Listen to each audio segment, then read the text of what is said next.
travaille tout particulièrement sur des surfaces sportives et sur des applications dans un contexte urbain. Des toitures végétalisées sur des structures de bâtiments qui sont très contraintes. On travaille aussi sur des murs végétalisés pour cibler, notamment pour réduire le taux de mortalité des végétaux. On fournit aussi des solutions pour les parkings. L'idée, c'est de remplacer le bitume par des pelouses ultra renforcées.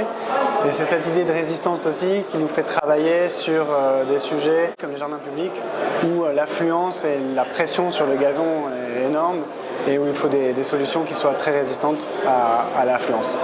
Alors sur le sport, on est devenu une des références des pelouses sportives de haut niveau. On a équipé 40% des stades de l'Euro. On équipe des clubs comme le Real de Madrid ou Arsenal en Angleterre.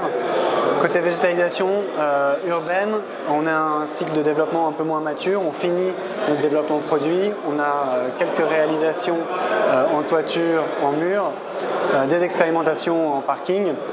Et l'idée, c'est maintenant d'appuyer sur l'accélérateur et de structurer notre développement commercial.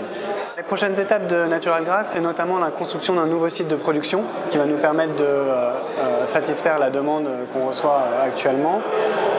Ce nouveau site de production aura aussi des enjeux de recherche et développement et de commercialisation, puisque ce sera l'occasion d'installer 3 démonstrateurs grandeur nature, notamment un mur végétalisé, une terrasse circulable par les salariés et puis un parking végétalisé qui sera utilisé par les gens qui travaillent sur le site. Ces 3 éléments seront utilisés aussi par les chercheurs pour continuer à mesurer les impacts écologiques et pour continuer à innover sur des systèmes de végétalisation dans un contexte urbain.